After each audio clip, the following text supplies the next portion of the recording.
Jangan lupa subscribe channel YouTube Kaldeon Sport dan jangan lupa aktifkan notifikasinya.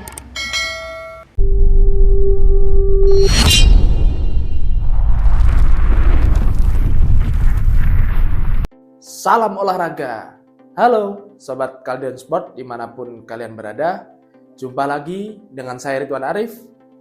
Kami kembali menyapa pemirsa dan sobat yang ada di rumah di segmen Berita Olahraga.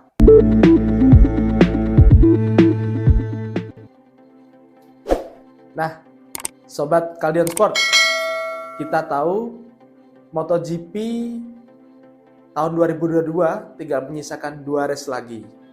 Nah, untuk itu kali ini kita akan membahas highlight MotoGP Australia minggu lalu dan juga prediksi di MotoGP Malaysia hari Minggu esok.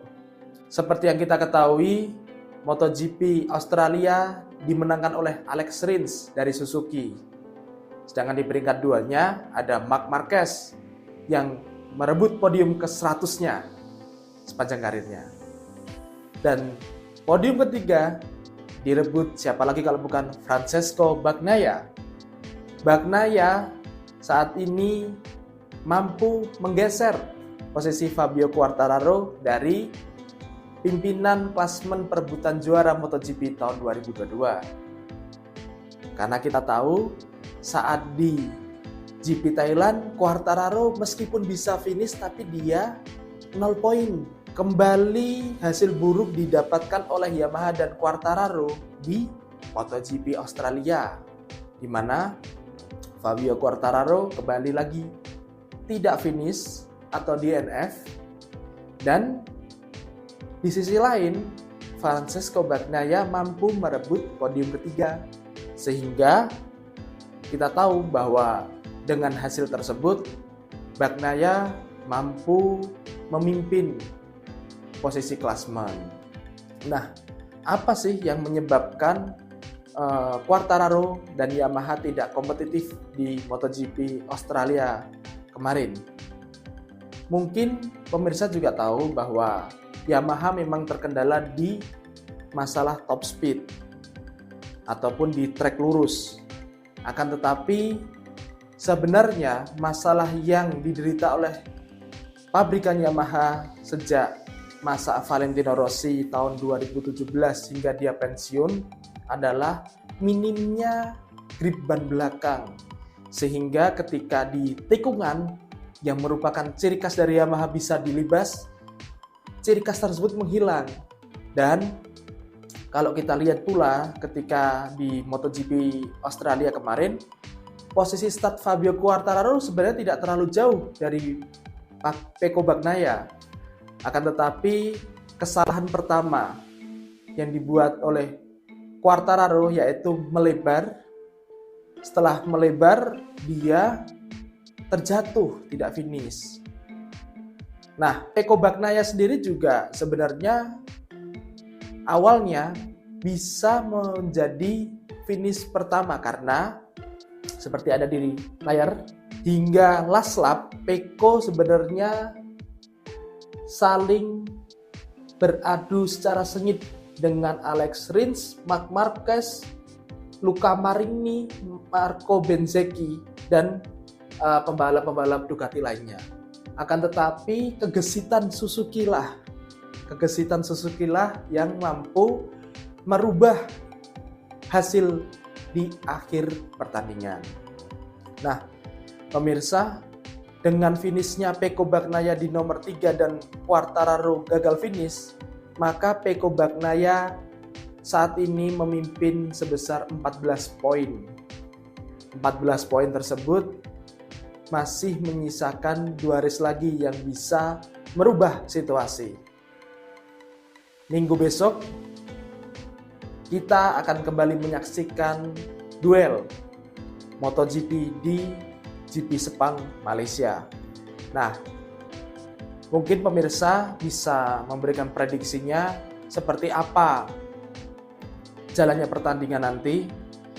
Karena sebenarnya meskipun Pecco Bagnaia sudah memimpin sebesar 14 poin, akan tetapi Pecco Bagnaia masih rawan untuk tergusur posisinya oleh Quartararo apabila Pecco Bagnaia membuat kesalahan saat race atau Pecco Bagnaia mendapatkan hukuman penalti ataupun hukuman yang lainnya dari race direction karena kesalahan yang dia buat saat kualifikasi maupun latihan bebas sehingga menyebabkan dia harus start paling belakang atau melakukan long lap penalty, atau mungkin juga jika mentalnya, psikisnya tidak baik, maka Pecco juga rawan untuk terjatuh.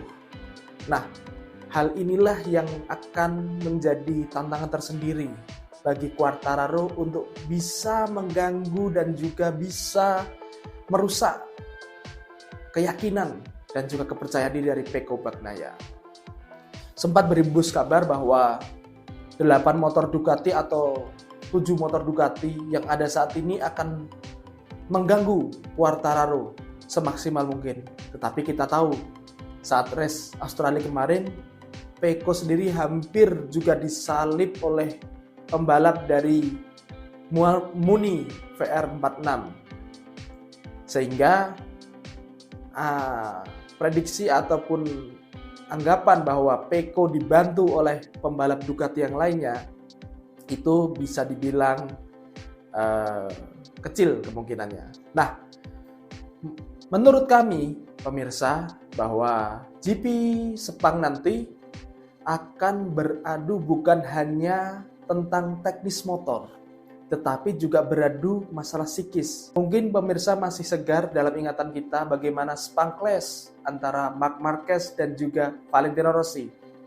Saat itu Valentino Rossi memimpin dari Jorge Lorenzo lumayan jauh. Akan tetapi karena di GP Malaysia tahun 2015 Rossi terlibat insiden dengan Marc Marquez, maka Rossi dihukum start paling belakang dengan keunggulan hanya 7 poin saja. Sedangkan Lorenzo saat di Valencia, dia memulai start dari nomor 1. Dengan hasil akhir, Valentino Rossi finish keempat dan Lorenzo finish pertama, sehingga Rossi kehilangan gelarnya hanya di tersisa 5 poin dari Lorenzo. Padahal sepanjang waktu GP 2015 Rossi memimpin klasemen. Nah, untuk itu kita nantikan bagaimana jalannya MotoGP Sepang Malaysia. Kita harapkan semoga terjadi duel yang seru namun tetap sportif. Pemirsa, di segmen kali ini, kalau tadi kita sudah membahas hasil MotoGP dan juga prediksi pertarungan sengit antar riders, kita akan menyajikan bagaimana sih proses seorang rider itu menuju puncak karirnya. Dimana seperti kita ketahui, di MotoGP sendiri dibagi dalam 3 kelas, Moto3, Moto2, dan MotoGP atau kelas praraja. Mungkin kita kalau dari jauh lihatnya, oh motornya lebih besar yang MotoGP, oh sponsornya lebih banyak yang di MotoGP. Nah, kali ini kita akan coba menyajikan dalam video di layar sebelah saya bagaimana perbedaan ataupun spek motor dari Moto3, Moto2, dan MotoGP. Nah, di Moto3 itu cc-nya motor adalah 250 cc dengan 60 horsepower dan gearsnya pun 6 gears. Sedangkan berat pembalap dan motor itu minimal 152 kg. Kita beralih di Moto2 atau biasa kita sebut kelas menengah dari MotoGP. cc-nya adalah 765 cc.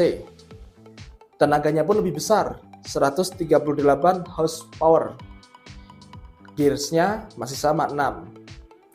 Akan tetapi berat motor dan juga pembalap lebih berat, yaitu 217 kg. Nah, untuk selanjutnya kita akan coba review di MotoGP sendiri. Di MotoGP, cc-nya adalah 1000 cc, pemirsa. Dan tenaganya sendiri di atas 250 horsepower. Bisa kita bayangkan kan betapa cepatnya motor itu. Untuk gearsnya sendiri juga masih 6 gears. Dan berat minimum antara pembalap dan motor 157 kg. Dari 3 motor itu kita tahu berarti seorang pembalap MotoGP itu sudah teruji dari bukan hanya nyali tetapi juga gaya balap, karena berat motor itu sangat mempengaruhi gaya balap. Untuk selanjutnya Moto3, Moto2 dan MotoGP itu mereka memiliki perbedaan, yaitu Moto3 dan Moto2 memiliki standar throttle manajemen elektronik. Jadi dari segi elektroniknya juga standar. Hal ini untuk mempersiapkan seorang riders ketika. Jangan lupa subscribe, komen, share, dan like. Sebagai penutup, sesuai moto dari Kaldion Sport, sesibuk apapun kalian beraktivitas, jangan lupa berolahraga. Saya pamit, terima kasih, salam olahraga.